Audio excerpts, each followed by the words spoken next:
All right. So, thankfully, I have my first non-formal guest. It's nice to have someone who lives in the same area. I hunted Aaron down because Aaron used to do what we do, run one of these clubs and put on bigger events. He's also been buying property for a long time and doing it the way everybody talks about when they first show up. Everybody says that I'm going to quit my job and be on permanent vacation, and I can't wait to retire. And then 3 years later, all of a sudden, everybody's got a full-time flipping gig, and they work 3 times the hours. The idea is to not do that. With my just as informal introduction, you push the top, slide it up. Working? Good? All right, so since you haven't been here, I just kind of meander. No crazy formal structure, just ask questions, meander. Good? Okay. So why don't you kind of give everybody a sense. Has anybody ever seen Aaron speak before? Couple? Perfect. Bunch of liars. Right? You ever been to club in SoCal? You probably did. There was more than 3. Come on. You guys, how about you give them an idea of, just give them an idea of what you do right now, like day to day. Mostly I wholesale. I have it's a small portfolio of rentals. I hang around with a lot of guys that have like 3-figure rental portfolios, 100 plus. But I don't have any employees. I have 1 Filipino and her chickens that do some mail processing for me, virtual assistant. And I get out of bed at like 8 or 9 o'clock. I mostly wear sweatpants all day long. I sit on the floor in my living room. I buy houses, rip equity, and I sell them to other investors who want to go out and do rehabs and run crews and all that. I used to do all that and definitely get big paydays out of it, but I'm a pretty good buyer, so I do okay. Okay, so that was super succinct. No, it's awesome. Like sometimes it's like, oh, long story. But I got a lot of practice buying. I mean, that's what I do. I give great phone. When did you start? Huh? I give great phone. I give great phone. I was just telling you that. When did you start? Buying houses? Like in general real estate, I guess buying houses.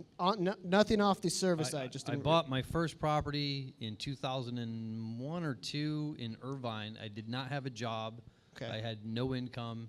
I borrowed 10 grand from my grandmother and 10 grand from my mother-in-law, and I bought a townhouse, which I still own today. Really? And that was the first property because I was renting, and it's a crazy story, but like I had dogs. It was the worst tenant you could imagine. I had dogs and cats. I mean, everything that you don't want a tenant to have. And I went to look at this property for rent. It was like right next to the 405 freeway, and all you could hear was traffic. And I just looked at the lady, and she's like, I just imagine it's a waterfall. And I was like, that's the exact complete opposite of a waterfall. It's like J-brakes, trucks, and smog and pollution. And I went home, and I was so, dropping swear words okay, pissed off, that's okay? Is that nobody's upset about that? One guy's leaving. Is anybody a freak out? I was so pissed off that she would actually tell me that I said, we're buying a house. Yeah. I don't care what it takes, we're going to buy a house. And back then, I mean, you could just, like the fog the mirror, that was actually true. I did lots of loans for hundreds of thousands of dollars, and I never went to any offices. Right. I mean, I would just call the guy, I want to do a loan on this house, and next thing you know, there'd be a check for $100,000. It was just crazy. They would just give money away. So, yeah, I bought that house. I had no job. I don't know. It's just weird, but yeah. That was a weird time. I remember showing up, and they're like, so how much do you need today? Like, I have an extra 10 grand. Could you use it? Yeah, it was crazy. Sure. They used to just give money away, which is a bad thing, actually, because then the whole world had a huge meltdown. Yeah, they made you pay for it on the other side. But the upside is I got a 10-year, it was a 10-year interest-only loan or something like, I don't remember anymore. It was like some option arm crazy thing. But my interest rate is like, it's like 3%. It's insanely low. Because it went the other way. My wife was so mad that I got that loan. It was like 5% or something. It's like, this is the worst. And it's just gone down every single year. So I've just been like, yeah, look at that. Look out, honey. Yeah, it's actually turned out to be a really great move. Yeah, because we didn't expect that going into the cycle change. All. No one thought, everybody's like, well, they're going to jump rates 3, 4, 5%. Because it was based on LIBOR at the time? I don't know. All you know is it's cheaper. I've done loans before and not even looked at the paperwork and found out later on I did a 15-year loan. I was like, man, why is that thing amortizing so quick? And I look at the paperwork. Oh man, I did a 15. Yeah, I'm horrible about reading stuff like that. But why did you buy that? Why did you start? You had no job. I mean, other than the idea that you had no, like, what got you into it?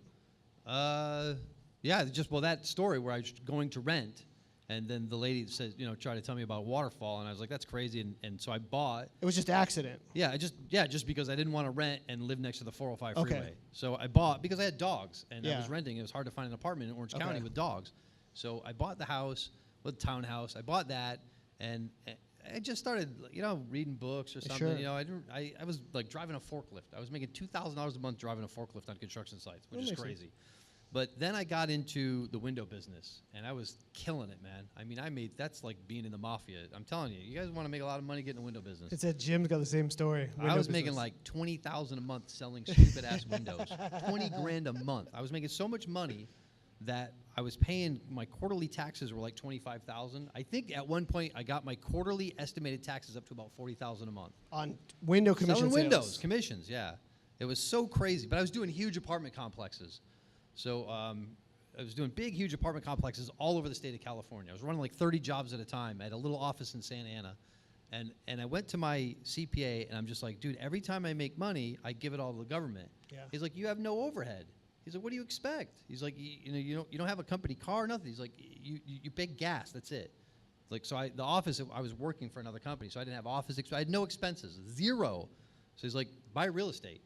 So that's, he's like, you could write off real estate, buy real estate. So that's actually how I went out and bought my first house. I bought it right out of the MLS. Really? So I had to have something. You just needed a write-off. Yeah, I just need a write-off. No one has ever told me that story before. Yeah. So then I just started buying. I was buying them right out of the MLS. 10, 20% Yeah. down, getting a loan, and did a bunch of those. And then I started to get more into real estate and reading books and going to seminars. And then eventually I was going all over the country to seminars. And then I walked in the window business one day and I said, "This has been fun, but dude, I'm out. I can make more money in real estate." And I walked away. Sweet. So people talk about money and happiness. I made a ton of money selling windows, and I absolutely was so miserable. It was horrible. Horrible. So I'm telling you, money does not make a person happy. I don't care what anybody tells you. No. And if you don't have it, you're like, oh, he's lying. That's not true. I'm telling you, it was miserable. I made so much money. I was so miserable, so unhappy. So when I quit, I took like a year or two off and did nothing and just read, went to a lot of seminars. Some of the great people that I studied, unfortunately, are no longer with us. But there's a lot of good places you can go and learn real estate still. And I just really read a lot. Read. You got to become an avid reader in this business. You have to. Yeah. You have to. You don't have any choice. You're not going to learn it watching Flip This House. That's all bullcrap. You realize that, right? It's all lies. That breakdown really It's sucks. all on the screen. lies, Yeah. man. You're not going to learn anything from that nonsense, right? It's all staged. Everything's fake. Yeah. You've got to read books and talk to people. And some guy in the back asked me, he's like, man, what? I'm struggling. I'm like, dude, we all struggled at one point. Everybody struggled. I struggle still. I got a crappy house I paid way too much for right now. It happens. You make mistakes. So another investor said, I'll give you 75 for it. I'm into it for 85. I was like, oh, you're killing me, dude. But I rent it out. That's the upside of this business is you make a mistake, you dig your nails in and hang on, eventually it'll turn around. Yeah, eventually if you read enough, you learn how to fix your mistake by some other method. You figure it out, right? So, I said, look, everybody struggles, but you got to find out what you like to do. So some of you in the audience will be like, man, I'm going to do what he does. You're not. You're not going to do what I do because I'm me. There's only one, and I do what I do, and I do it very well because I like to do what I do. Some of you do not want to do what I do. So you figure out when you listen to another speaker or somebody who's doing deals, you find out, like, what are they doing, and you find things that you like that they're doing, and you try to implement those and forget all the other nonsense because it doesn't apply to you. You're your own person, your own personality. You got your own ideas of how your business should be run or what your day should look like. So you find out where's the little tips, the tricks, the tweaks that I can use in my business. Like maybe you say, man, I want to get out of bed at 10 o'clock every day, but the hell with the rest of that stuff. So maybe you just do that, right? So you get out of bed at 10 o'clock every day like me and then, go do, like, put on a suit and tie and run around crazy buying houses. Maybe you like that. I don't know. Maybe you like that. I talk to people like, yeah, I work from home, but I wear a suit. I'm like, what are you, crazy? I don't even own dress a up to go to suit. Starbucks. I have one suit. I call it the death suit. I also wear it to weddings, but they're kind of the same. So They really wear it are. to funerals and weddings. One suit. Either way is a commitment. Yeah. So, just find those little ideas that work and talk to people. Every day you come to a meeting like this. If you haven't asked 2 or 3 people, hey, tell me about your last deal. How'd you find it? How'd you fund it? What was the situation? If you're not asking those questions, then you're probably just here for the coffee and cookies. And I've done that as well, too. I've gone to seminars for coffees and cookies. Embassy Suites. If there's an Embassy Suites meeting, I'm there. They got the best, the best cookies. Really? I didn't know that. I'm going to have to roll by one. So we're brought you out here because I brought a lot of people here. That people come regularly know that they tell all about the crazy business model. And they're doing 100 deals and whatever, and eventually I it's a got no full-time time job. for that nonsense. I'll tell you right now, the one funny story that I found is more often the truth is that when you meet somebody and they're telling you how, I flipped 150 houses last year, you say, whatever, dude. You sit back long enough, eventually that guy will be serving you materials at Home Depot. I'm telling you, I've seen it time and time again. Guys are driving Ferraris and big houses and going crazy. And next thing you know, that house is in foreclosure. What's going on? And the guy's driving a Kia. What? I'm telling you, people will talk so much smack about how successful they are. Those are usually the ones that go down in flames. They just burn up. It's amazing to sit back and watch. So I don't buy that many houses. I buy probably my best years, maybe 25 or 30, which sounds like a lot, but I had a lot of overhead. That's a really comfortable, that's actually a pretty, if I buy like 10 to 15 a year, I feel like that's an amazing year. It's a lot. Yeah. A lot of houses, right? Yeah. But I've been doing this for a while, and I do a certain thing. I like to do 2 a month and 25,000 profit each. That's all I need. Yeah. That's all I need. I mean, I don't even need that. Does anybody pencil that? But I think those are good numbers to shoot after, right? I mean, if you could do 2 a month, make 25 grand on each. Yeah. That's a good year. You make a lot of money, right? I mean, you can live very comfortably more than with you're that, gonna spend, yeah. Right? So it doesn't always work out. But that's what I shoot for every month. So how did you, like everybody goes through this, like I went through this, where I was like, I'm going to do all these deals and built this giant business model. And then it was the stupidest idea, but then I burn out, right? Yep. And I wanted to quit. And that's actually where I ended up with a hard money firm is Todd's like, hey, I want you to come work with me. And I'm like, I don't want to do that anymore. And finally I gave in, and now I found this, and I love it. But there was a point where you just get so tired of the bullshit from working the crazy hours. When you got out of the window business and you were buying, you obviously had some cash flow rentals, when did you start really getting to the point where, because I want to talk about that transition, the point where you're like, okay, this is a lifestyle. Like, I'm going to live this way. How did you make that transition? That's a broad question. Okay, was there a point in which you were like, F this current business model other than the windows? Did you ever scale up to where there's just too much business, or did you always kind of just keep it steady? I was working at the peak of the window business. Okay. I would work Monday through Friday. I was at the office by probably 8 or 9 o'clock, and I left at 6, and then I went home, and I don't know if any of you are, estimating. It's in construction. You got to figure out, how many windows they want and how many sizes. You look through the architectural plans. I would do that in the evening at home for hours every single day. And probably Saturdays I'd work a little bit, Sundays I took off, and I went on vacation with my wife, and I remember sitting there looking at her after a year of just killing it in the window business, and I was looking at her going, I don't even know who this person is. I feel like I hadn't talked to her in a year. Really? It was crazy, right? I was like, I felt really weird and awkward, all day long being around her. And I said, something's got to stop. This has got to change. This is too much, man. So, yeah. So at that point, I started to transition more into buying and retailing. I just tried to focus more on that. I was hanging around with a bunch of landlords. There was a Friday morning breakfast that I found out about, and it was near my office. So I was going to that, hanging out with landlords, because I was doing that, buying and holding, and I wanted to learn more about being a landlord. Okay. And not just a landlord, but a long-term landlord. How do these people in their 60s stay in the business for 20 or 30 years? Yeah. Because it's a rough business being a landlord, right? So, I was saying, well, I want to learn about that. And then at that meeting, I kept hearing about this one guy who was a wholesaler, and it was this other event that they had every week on a Tuesday. It was a lunch. And I was like, man, I want to go to that. But the guy who kept talking about it acted like it was this big private thing. It was invite only. And I was on a forum, and I kept answering these calculator questions on a forum. And one day, he happened to read it or something, but he asked me, he's like, hey, is that you answering those questions? I said, yeah, I'm trying to, learn the calculator, financial calculator. You should all go to Staples and get one. It's the best tool you'll ever have. Thank you for saying that, because I tell people all the time. Go to Staples and get a 10B2, Hewlett-Packard financial calculator, and buy the book Invest in Debt. It's Jimmy Napier book. I think Gary Johnston sells them now. It's like $20. Yep. You sit at home. It's 100 pages. Learn the it's like a wrench and a plumber. If you don't have a financial calculator, you're going to miss every single seller finance opportunity that comes across your desk, because you have no clue what to do with it. And then you call me, and I'll gladly pay you a small wholesale fee for that. But so I said, yeah, I do I'm answering these questions. And he said, well, hey, why don't you come check out this Tuesday event we're having?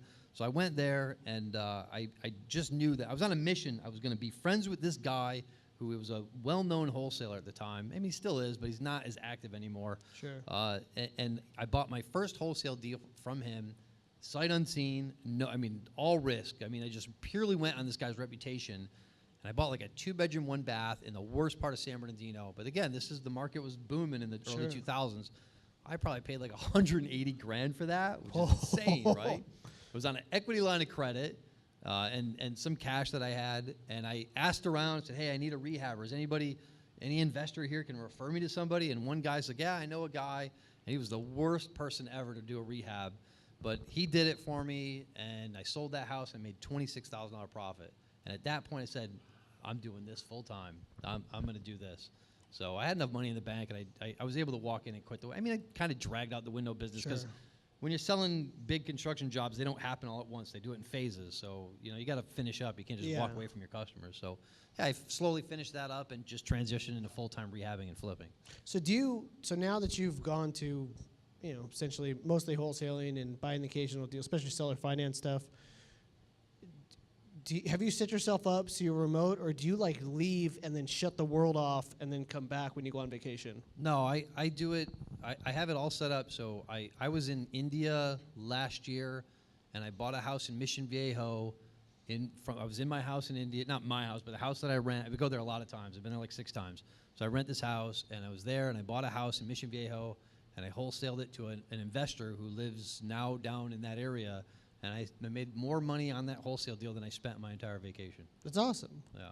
So one of the best parts about this business is, I mean, you're living proof. You can literally do it entirely remotely, and your entire business can exist on a single laptop that you can take with you anywhere in the world or use somebody else's computer. So you don't have to be chained to a desk. So if you find yourself sitting in front of your computer, staring at the MLS, trying to find a deal and thinking it's all there, you're probably doing it wrong. I haven't bought a house off the MLS in probably 8 or 9 years. Does your deals come from reputation now, or do you mail, or what do you kind of do? My last 4 deals were a pocket listing, another wholesaler, and then different forms of marketing. So I do a lot of different stuff for marketing, and I really don't want to delve too much into that because it's more proprietary. Yeah, absolutely. So I just want to. Well, what I'm more interested in. Everybody's got their process, right, where the deal comes in. But when you get it, I think that's more valuable, how that works. And so when you get a deal comes in, probably via email, I'm guessing, to you mostly? You get a lot of phone calls? No, I take the phone calls live. A phone call that goes to voicemail, you lost a deal. Okay. I mean, if you turn them around, more power to you, but you can send them to Pat Live. Good luck with that. You know, I don't think you're ever going to find some. Like I said, that's the one. Okay, imagine myself as a hunter. I'm the guy who just likes to put the deer in the scope and pull the trigger, right? I love the kill. The rest of it I want nothing to do with. I'm not butchering it. I'm not dragging it out of the woods. I'm not doing anything. I just want the kill. So I like to take the phone calls. I like to close the people. And once I close them, I say, great, we got a deal. Escrow will contact you. I never call these people again. I never look at houses, and I do not ever meet sellers. So I do it all over the phone. And escrow, from that point on, once I say I don't send contracts either. Very rarely. And if I send it 9 out of 9.1 times, I don't get it back. I don't care about the contract. It's all verbal, and I call escrow. I actually email escrow.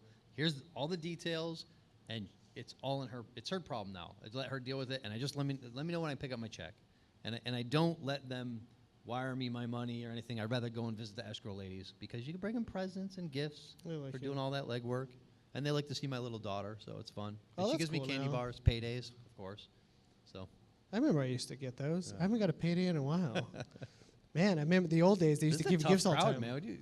Were they quiet? You got sedatives in that coffee back there? It was like, No, they'll sit like this quietly, and then you get like, best meeting ever on Meetup, and I'm like, I had no idea. Everybody stared at me blankly for a while. It's the mission in. It's quite anal, but you guys are gonna have fun. You laugh a little bit, relax, have a good time. These two are laughing. I like that. Yeah, Thomas and Jessica are cool people, though. So, I was gonna ask you about process, but you answered my question because basically your process is, I'll spend however long I need with you on the phone to get the deal. Then I'm gonna tell escrow what they're gonna do, and then I'm gonna wire money or close the transaction however I negotiated, whatever the case may be, and pick up my check and be done with it. Actually, not wiring money. Most of the houses that I wholesale, I don't show up anywhere except on I show up on my buyer's HUD as a marketing fee. So if I buy a house from you, agree to sell me a house, and I'm going to wholesale it to, my vision's horrible. What's your name? Tom. I'm going to sell it to Thomas. Escrow docs are actually going to show you selling it to him. Yeah. And he's going to get on his escrow, on his HUD, there's going to be a one line item marketing fee with my amount so if it's $100,000 to you, and I tell him I'll sell it to you for $130 or $140, and those are real numbers. I don't mess around with $5,000 wholesale fees. I got no time for that nonsense. Yeah. So I'm going to sell it to you for $130, then you're going to wire in like $135. He's going to get the $100. Escrow's going to take the $5 in title. They're going to take the $5, and then the $130 on top comes to me. So when you Sorry, the 30. Did I say 130? I'm a little bit tired. 30. The 30 left over comes to me. So so the piece that I always hear wholesalers talk about, I need my assignable contract, I need my whatever, and I always tell them don't bother. When I used to do acquisition, I would put it straight in the name of the buyer every time. So you have a relationship with several people you already have set up. You know their buying criteria, and you're off the phone with that seller and on the phone with them or email with them or whatever. I'll email, text. I don't really often call people. No. Because I'm on the phone for work. I mean, buying houses is work. So I'm on the phone for work. So I might text somebody and say, hey, here's the address. Tell me what you give me for it. You know, sometimes I'll tell them a price, but I really don't like to do that because, you know, you put your big boy pants on. You're an investor, and if you're saying, if I tell me what you give me for the house, and you're like, well, what do you want for it? It's not really. It's kind of rude. You're not really a buyer, you know. I mean, you're an investor. Tell me what number makes sense to you. What if you saying what do I want for it? I feel like you're grinding me down on my wholesale fee, because I feel like a jerk telling you I want $35,000, right? But that's what I want. So you know, I want you to look at it and pretend like you're at a trustee sale and say, look, I would pay $135,000 for that house. And it doesn't matter if I paid $100 for it. It's irrelevant to you because the 135 is the number that works for you. So I want you to be happy and not look at the check that I get and I make $40,000 and now you're angry that I made $40,000. There's a lot of back end legwork that I do to get to that check. So, you know, it's like, you know, surgery. You're going to be upset that the brain surgeon charged you $100,000? No, I don't think so. I think you'd be really happy to pay that $100,000. Right? Especially if you can be angry about it later on, right? So how many people, I wish I could pick people out. How many people, there's so many people in this room that ask me the contract question, and I always say, like, go find your buyers, go find your buyers, go find your buyers. Don't bother with it. You don't need any of that. You need a deal. You get the deal, you could put that anywhere, and buyers will show up like cockroaches. Everybody's dying to get deals right now. They're dying to get deals. They're it's the best time ever to be in real estate. Oh, they're paying crazy money for them, too. So, I mean, I've only been in real estate for 15 years, but in the 15 years I've been doing it, this is the best time. If you make a mistake, you can sell it. I don't think there's going to be a big crash coming. Interest rates are like 3%. What crash is coming? It's crazy when I hear people talk about this stuff. You can buy a house, and your mortgage payment is going to be almost less than rent. Rents are going up. And a lot of times they look at what people are paying in rent, and it's crazy. It's half of what or what they're paying in rent is twice what they could pay and get a 30-year fixed-rate mortgage on it. And they need nothing down, 3.5%, and they hit me for a 5% credit back. I mean, they're coming to the table, buying a house, and getting paid. It's insane. Yeah, it's pretty gnarly. And they got a 30-year fixed rate with a 3.5% interest rate. How can they ever screw that up? You can work at In-N-Out Burger, and I think they start at like $12 an hour and afford a $150,000 mortgage. Seriously, it's crazy out there. Yeah, if you have a financial calculator and you punch that in, like a $200,000 house looks kind of ridiculous on paper when you put the interest rate in that thing. I had a house that I was selling to a guy for $95,000, and his payment was going to be like $450. I rent that house for $950, and he could own it for $450 a month. How does that not make sense? How can he lose that? There's kind of always an exit right now. So, do you have? Probably no, but do you have any follow-up software when a deal comes in? How do you like? Somebody calls in and says, "I want to sell," and you know maybe it's going to take 6 months to talk this lady into this sale. Like, do you have a way of following up? Any specific method you use, or is it just like if they don't sell on the phone, they're dead? I believe in deal flow. So what you'll find if you come into enough meetings is there'll be some just sorry investor wannabe, and they'll be dragging this non-deal from meeting to meeting. Like, how can I squeeze a nickel out of this? It's like, dude, give up on that and go look for another lead, because that is not a deal. You're just trying to strangle the life out of it. You got to have a lot of leads coming in. And a lot of people say, "Oh, I'm going to be a wholesaler." It's like, "All right, great. What experience do you have?" None. But I don't have any money either, so wholesaling is where it's at. Okay, but I have money, and I have contract knowledge, and I have negotiation skills, and I know how to do appraisals, and I know how to do estimating for rehab. So how are you going to compete with me? I'm also a very experienced marketer. I've spent probably tens of thousands of dollars studying some of the greatest marketing people that are currently out teaching the business. So how are you going to compete with me? It's very hard. And I'm not saying that you can't. You certainly can. I mean, there's plenty of people go out and get deals. But the best way to make money and gain knowledge in this business is to go out and rehab and flip. And now is a great time to do that, because you'll get your biggest checks. They're the easiest paydays to get. Wholesaling is not an easy payday. It's a lot of work to get to that. Rehabbing and flipping, you essentially just have to be a project manager. This guy will give you the money you need. Yeah. Right? Some wholesaler will sell you a deal. So you can find a contractor. There's a couple in this room that'll do your contract. They'll fix the house up. You can hire an agent to sell it for you. What left do you have to do? You just stand around and crack whips. Phone calls. That's it. You stand around and crack whips. That's got to be tan. Different carpet here. I mean, it's so easy to be a project manager. That's the easiest business in real estate investing, is rehabbing and flipping houses. I mean, you can't screw it up. Investor tan walls and Home Depot kitchens. You can't screw that up. It's so easy. So that's what I did, and I got a lot of experience from it. By doing that, I realized I hated doing it, right? Because I did it, and a lot of people love doing it. Like, oh, I love the design aspect. I don't want nothing to do with any of that stuff. I go to jobs, and I hold like a coffee in my hand, or I put my hands in my pockets, and I just say, hey, that over there needs to be picked up. I don't want to touch a hammer. Look at my hands. I don't want to touch tools, right? There's ivory soft. I don't want to touch anything. I just want to write. My brother called me up. He's like, oh, dude, I'm going to rehab my house, and what's the best way to get a good siding contractor? I said, find a great siding contractor and write a check. That's the best way, right? Because I'm not going to get out there and hang siding. I don't even know what good siding is. I have no idea. Hire a guy who's a pro at it. So go out and rehab and flip houses. Get good at that. And when you start getting lots of leads in, maybe you got 2 or 3 rehabs going, and you get another deal in, you say, man, I need some cash. This one I'll wholesale. And then you start getting more and more leads in. You get better at lead generation. That's how you transition to becoming a wholesaler. And that's how you become a great wholesaler, is because you focus.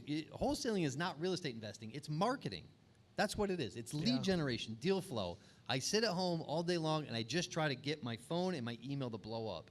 And then I filter through all the crap, and I'm like, nope, nope, nope. And I call up somebody and say, hey, I'll give you $100,000. They're like, oh, my house is worth $200,000. Okay, next. I don't care. I'm on to the next one. I'm not going to, oh, come on, man. Please. Sell me your house, dude. I have no time for that, because I got 10 other people that are standing in line, and I know I just get through 9 no's because the 10th guy's a yes. So I'm oh, no, awesome. I'm that much closer to my yes. And I just keep going and going and going until I find the guy who says yes, and then I call up my buyer and say, here's the deal. This is what I want for it, or tell me what you'll give me for it, which is, I think, the better way to wholesale houses.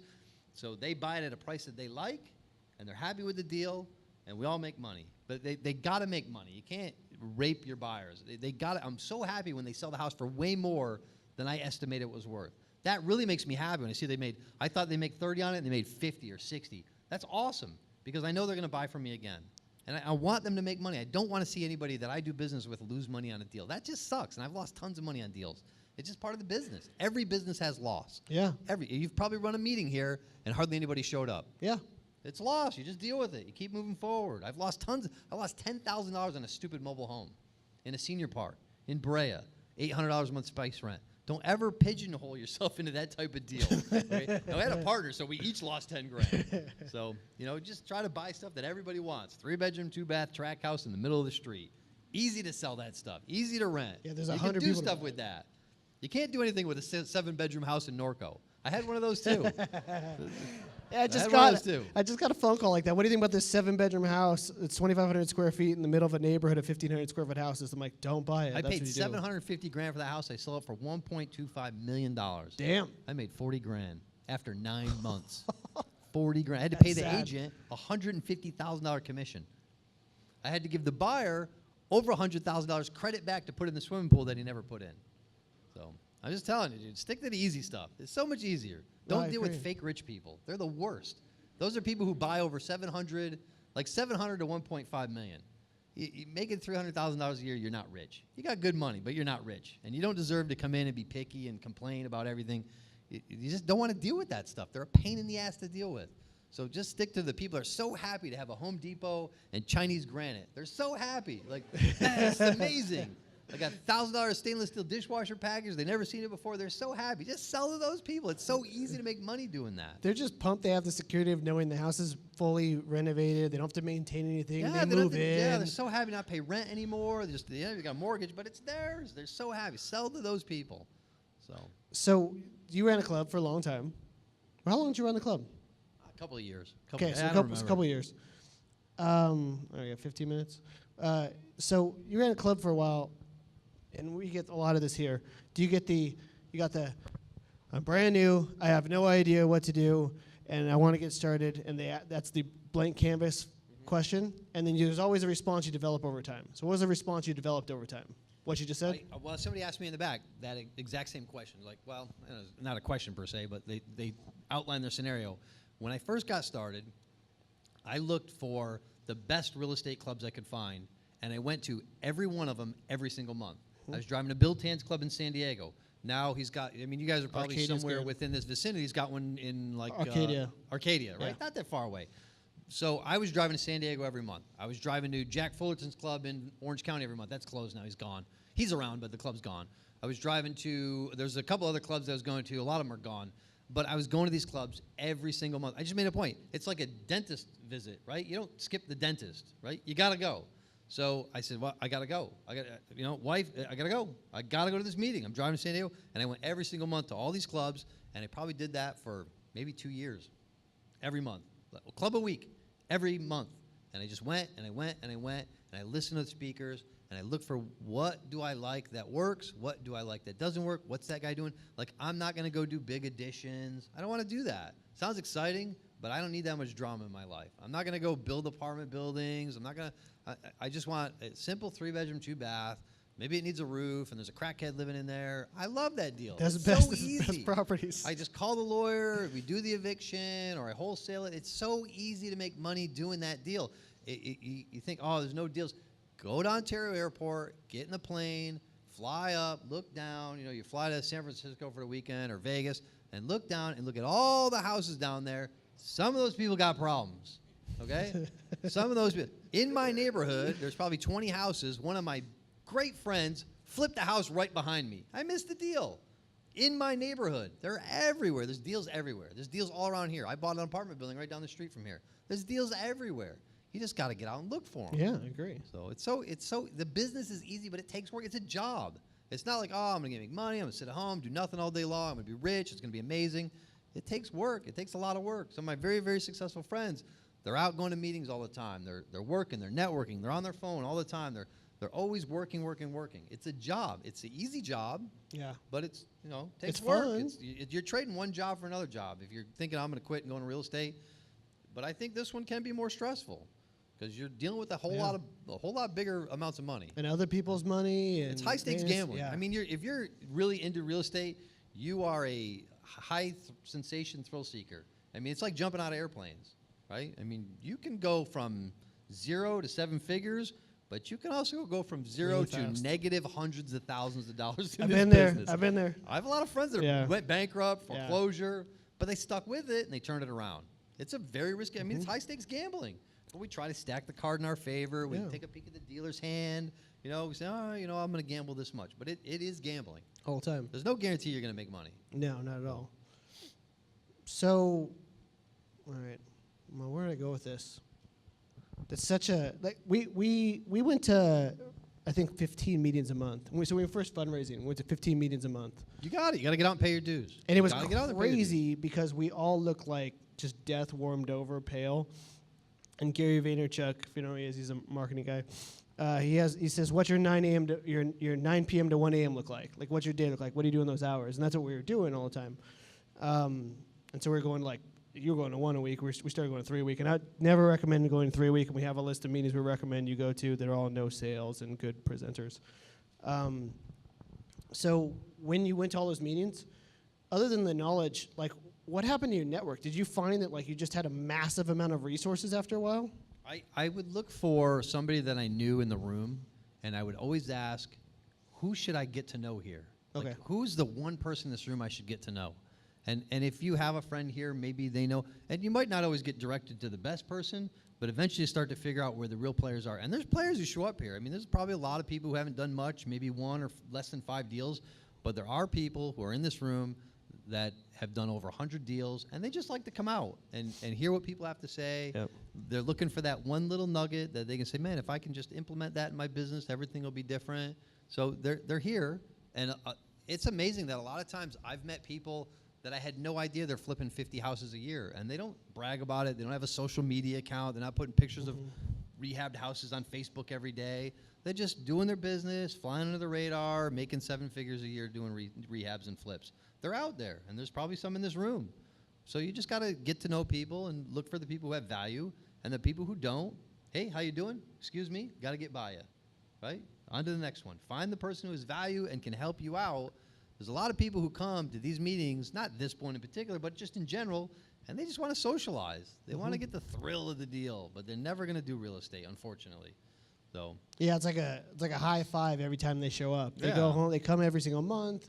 They go and back I'm not putting home. them down. It's great. Yeah. You know, come and hang out. And, Yeah, it's you know, fun. It's a good time. You know? We drink afterwards, shoot But the shit. They want the shiny thing. They want to put it on the shelf, and they're never going to open the package. So just try to, be nice, be cordial, but excuse me, trying to get by to get to that guy over there with the pockets dragging on the floor. One of my main buyers for a long time when I was doing acquisition won't come. I can't get him an interview. He doesn't want a soul to know he buys property. He does 50 to 60 a year, and he's a ghost. Yeah. No, you'll never meet him. There's a lot of guys like Yeah. that. There's a lot of people. It's amazing. The longer you Yeah. stay in a business, you start to realize how many little mom and pop shops are Yeah. doing 50, 60, 70, 80 rehab flips deals a year. They don't wholesale anything, everything full Monty, rehab, flip, and sold. It's amazing. There's a lot of them out there. There's a And lot you'll of- never hear about these people. No. They just run their own little thing, and they're ripping 7 figures a year. They're probably doing a lot better than the guys with those shows on TV that did 3 deals that they had to I back got up a so little many bit. times solicited to do shows on TV. Is he like saying 10 minutes, or is he like, what's up? He's like 10 minutes. Okay. I got the clock here too. And they said that they would pay me $1,000 per house. Like, why do you want that in your face all day long For $1,000 a $1,000? house. It's a waste of time. Seriously, $1,000. So Property Ladder was one of them. There was a couple others, and because I had social media presence and I was doing all that stupid nonsense.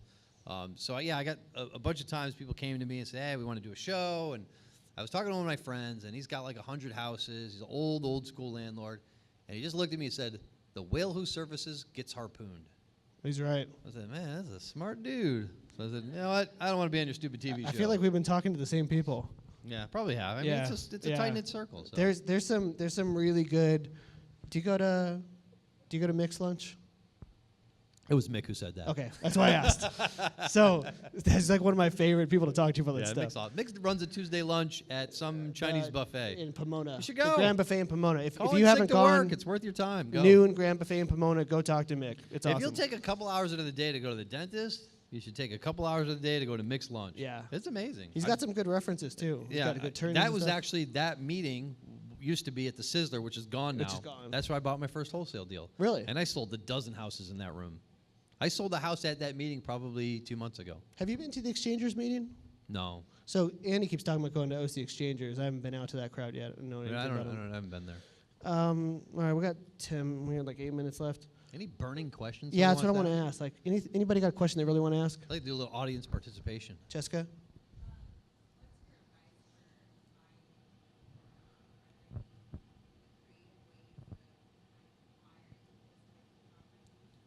So she wants to know what's my advice for buying and holding, and are there any creative ways? I think now in the market, so I bought 3 houses in the last probably 2 or 3 weeks, and I was going to keep all 3 of them. But I'm in a different position than where you're probably at. I don't know. I mean, I don't know you. Maybe you won the lottery last week. I have no idea. So, but for me, they were location situations. Like, I liked the house. I didn't pay too much for it. That 12% rule people talk about, which is just, who cares? I don't pay attention to that nonsense. For me, I'm an equity capture guy. So if I buy a house for $200,000 and I pay $105 for it, but it'll rent for $800, I don't care that I'm going to lose a little bit of money every month. Like, I should get $1,050. I don't care about that. I care about the 95,000 in equity that I captured, and the net on that is probably somewhere around 60 grand, right? You got to fix it up, and there's things involved, expenses in selling it. So if I can capture that house, that equity, and park it for a year, and then sell it retail, or maybe 2 years, or exchange it, I'm going to get taxed at a lower basis. So I might lose a little bit of money every month, but I don't care about that. And I don't see the market melting down in some big dramatic way. So I'm okay leaving the house sitting there for a while, just on the kind of back burner simmering. And then when I find something that I really like, maybe a lot of times I wholesale stuff. I wholesale my rental houses to other investors. I wholesale the rental house. I don't know if he's here or not, but I wholesale the rental house probably a month ago to a guy. The guy with his hand back there. I probably made $100,000 off that dude in the last month. He hasn't seen the next wholesale fee, but it's bigger than the one you just signed. So, you know, I'm a investor, and I play the game, and I don't need the retail fixed up market value of every house.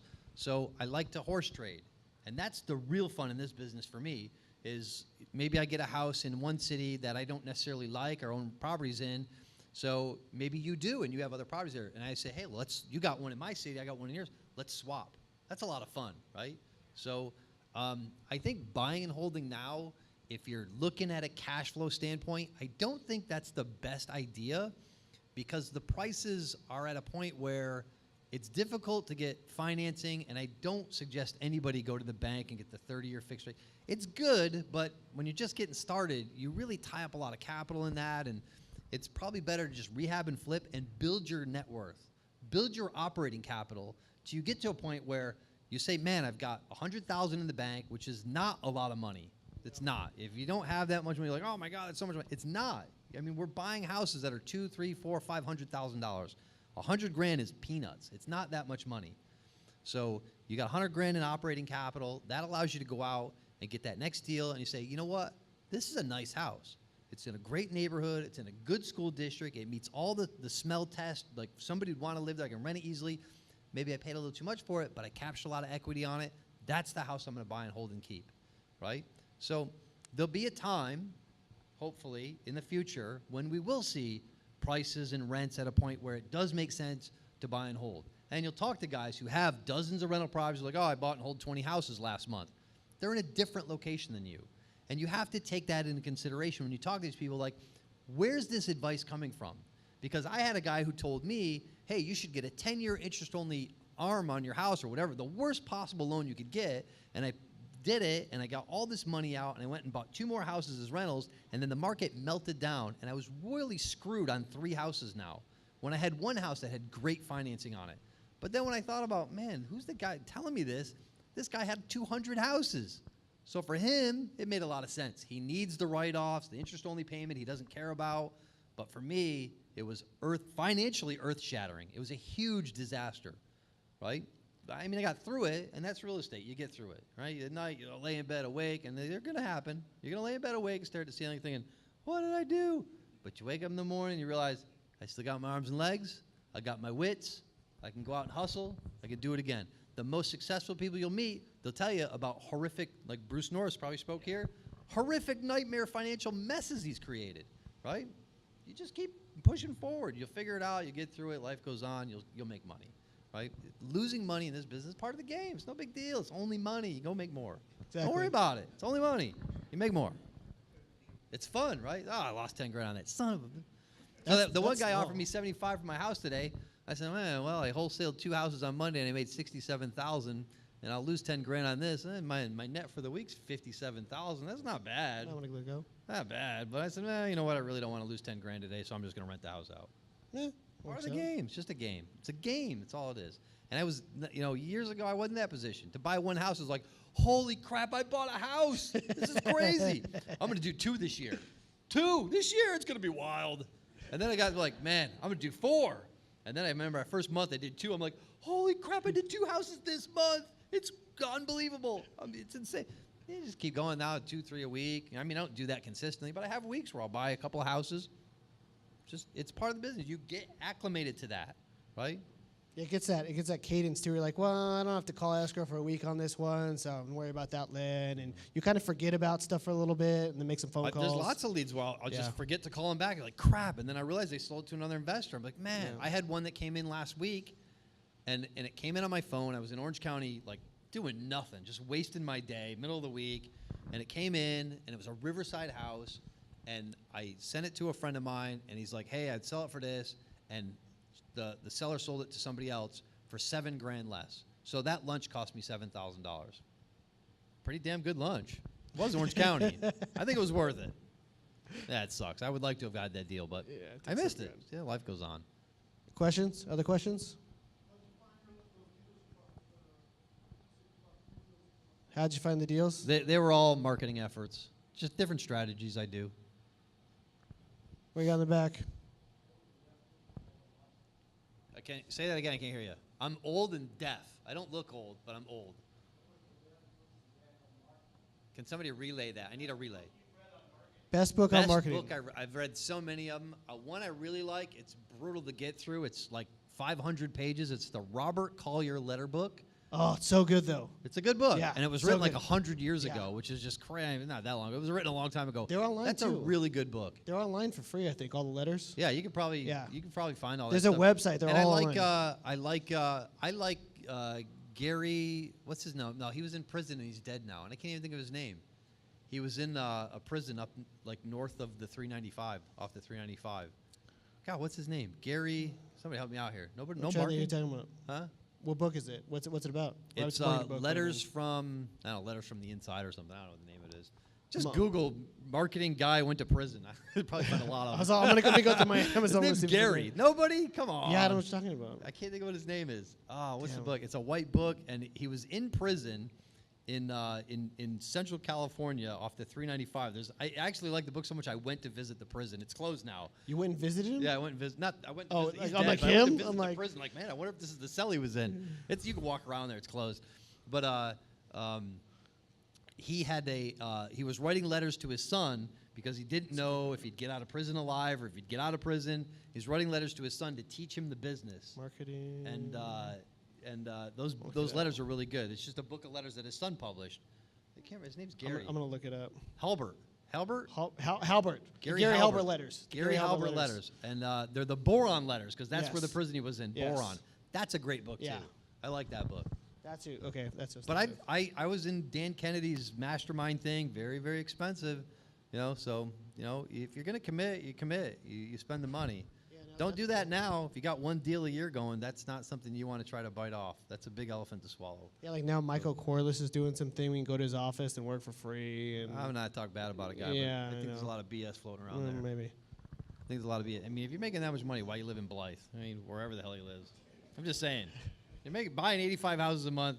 Why you don't live by the beach? I mean, it's California. Nobody moved here to live in the desert. You live here. And I'm moving back to the beach. You're at the beach. Oh, you are going back there? I still have my house in Irvine. I did say you do? that. Yeah, I'm out here strictly for business. Oh, okay. I didn't But know. I'm now wrapping up and selling, and I'm. Oh, yeah? I'm You going back out to that way? Orange County, yeah. I'm actively looking for a new house in Orange County. So. Sure that anybody in age. But in not Orange at the County? beach because I think the beach is going to be moving here soon. He'll slide right off. I'm a believer. I think the beach is moving inland. I think a lot of Newport oceanfront properties will be very worthless in the next 10 to 15 years. All 1,500 Just square saying, foot elevation is you know, going to look. a lot of good up crazy in it. stuff has happened weather-wise. Yeah, So I'm with you there. something going on. Believe or don't believe, that's up to you. But something's going on. I'll let Steve get the last question.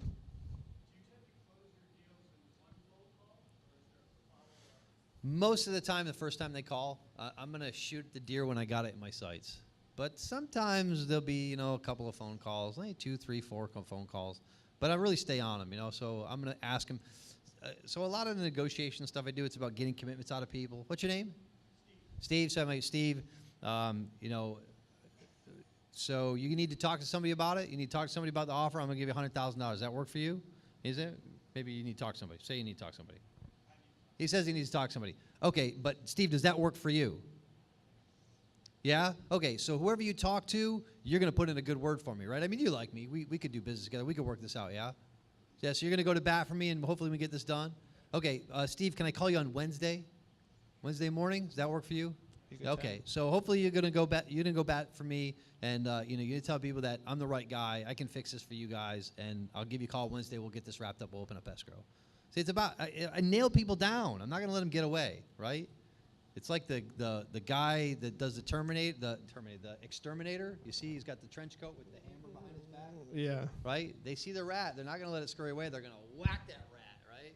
So What's that? You talked about that book, Winning by Intimidation. I Like, love that's an that book, example of Winning it. by Yeah. Intimidation. That's a great book, man. And I've used that lots of times. I've threatened people with lawsuits. I have a guy in this room who bought a house off me, and I threatened the guy with a lawsuit. I said, no problem, dude. I'll slap a list pendant on that house. You ain't never selling it. And it's vacant. It's near a field. It's going to be vandalized. The homeless people are going to move in. I don't care. It cost me nothing. I don't care. And the guy freaked out, and he ended up, I did that deal, and I wholesaled that house. I couldn't tell you the first thing about how to do a list pendants. I don't even know where to go to file one. I just intimidated the guy because he screwed me. We had a deal. He signed a contract, and then he took it to some stupid real estate agent. And he calls up. He's like, we're going to cancel this deal. I'm like, no, you're not. No, you're not. So you just don't let people push you around. And it doesn't work out. Just look at the street. There's got to be 50 other houses on the street. Go buy another one. We got one more. Aaron's got an infant he's got to get back to. A little kid he's got to get back to. Right here in the back. Yes.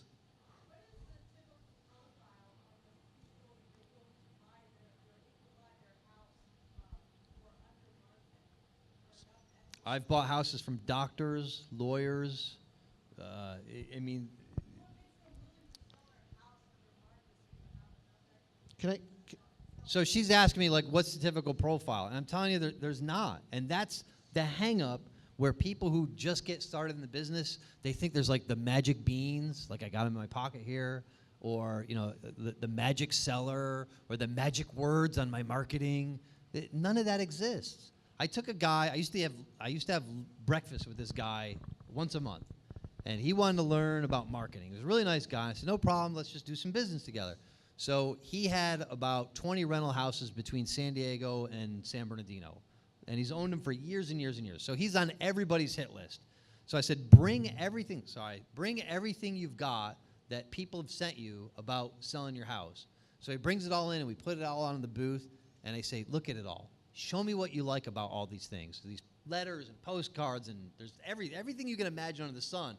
Like big envelopes and bulky mail, lumpy mail, all this stuff. And I'm like, oh, I like this and that, and I don't like it. I said, what don't you like? He said, that, and that. I said, okay, so you just take paper and you create what you like and get rid of all what you don't. Because here's the one commonality amongst all this, it all works. There's no secret. It all works. Otherwise, they wouldn't keep sending it to you, right?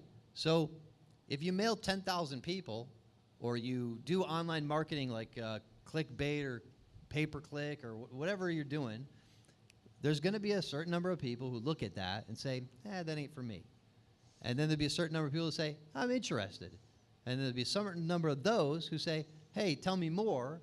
And of those, there's going to be one or two that say, yeah, I like what you're selling, I'll buy, right? So I've profiled it all. I've looked at every deal I did for years. I kept track of all this stuff. What was the age of the house? What was the ethnicity of the person, the age? It's all over the board. I've bought from Chinese people, black people, white people, old people, young people, owner-occupants, non-owner occupants, everybody, dead, like probates and divorces.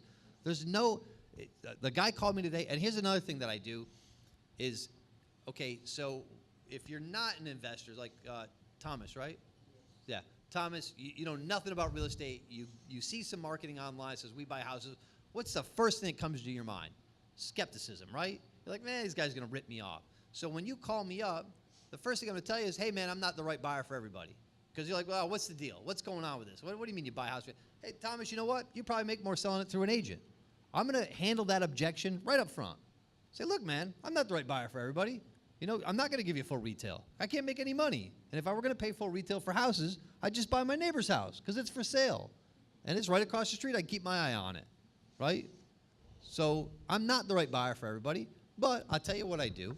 And if it works out for you and it makes sense, then you can do it. And we go to escrow.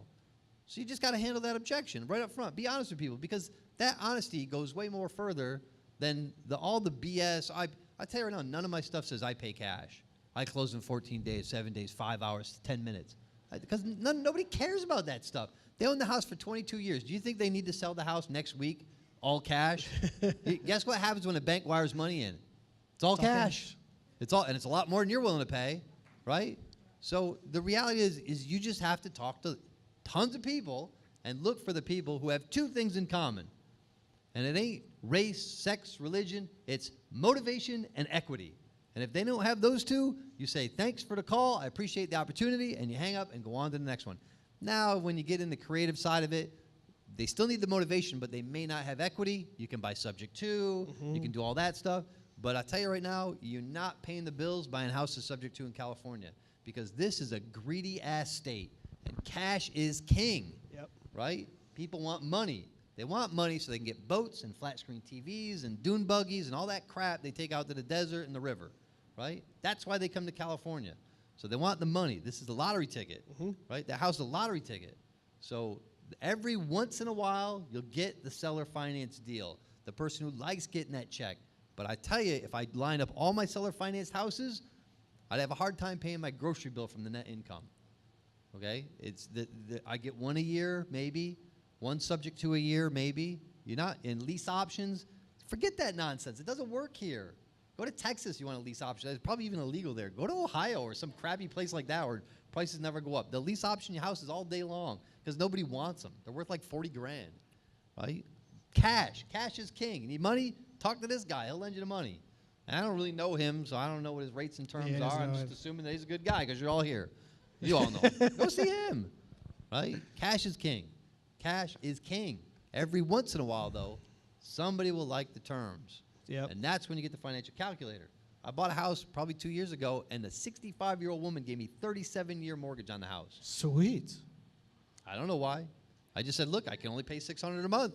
She's like, but I want that price. I said, I'll give you that price. I don't care about the price. I can only pay $600 a month.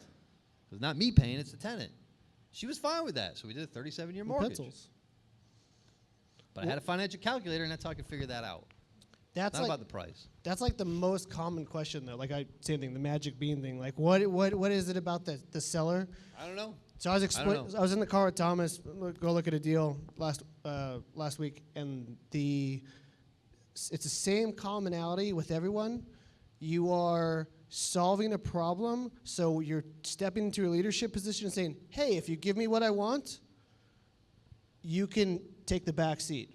You're taking a position of power, they're taking the back seat. That's all. You're just trading power for money. I'll take the lion's share, I'll protect you. That's what you're doing.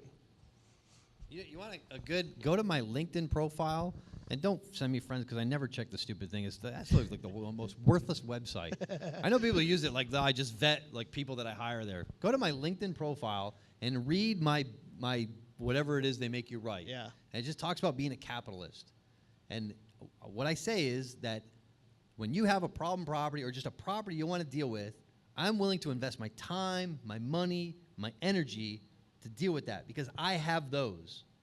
And the person selling the house, they just want to get rid of a headache, or they don't have the money, or they don't have the time. So it's a trade-off. And it's never, some people know, they'll call you up and say, look, I know it's worth 200 and I want 120. Very rare. That doesn't happen often. So I'll tell them, look, it's worth 120 or 200, and this is why I'm willing to pay you what I'm willing to pay you. You have to justify the price. Right? There's a lot of this back-end stuff that you're only going to get from. I used to talk to people, and I had 2 phones, and I would put one phone on the floor in my bathroom, and I would close the door, and I put it on the carpet so it wouldn't be so echoey, and I put a little voice recorder down there. And whenever somebody called, I'd turn it on, and I would say, hey, hold 1 second, I'll be right with you. I'd turn the phones on and a recorder, and then I'd go and talk to the people. And later on, I would listen back to those recordings to see, man, I should have said that at that moment. That would be better if I'd said that, or if I'd done that, or if I, handled that this way. And I tried to make a sheet. It doesn't work. You just have to do it again and again and again. It's like, I don't know, riding a bike or something. Everybody here, I assume, ride a bike. How many times you fall off? A whole bunch. But eventually you figure out a certain way to do things, and you get the hang of it, and when there's a bump, you need to do this, and when there's a turn, you need to lean this way, and it becomes second nature. And that's what I do, what I've become. It's this talking to people on the phone has become second nature to me, right? For me, rehabbing a house is a nightmare. I just pull my hair out and think, what the hell was I thinking? Why did I do this again? Right? I hate doing it. But but I can sell it to him and get a check, and I'm so happy driving home from escrow with my check and my candy bar. So wonderful. I don't have to deal with any of that nonsense, but I hope he makes a killing on it. So, you know, it's a great business. It's a great business. Just find out what you like to do. Don't try to copy somebody else. Find out what you like to do. You know, bring in a consultant. Say, hey, this is what I'm doing. What do you think? What should I do different? Read some books. Always ask people, what are you reading now? What book are you reading? What do you like? You know? So. All right, guys. Thanks for coming out. Thank you, Aaron. Appreciate you being here. Thanks for coming.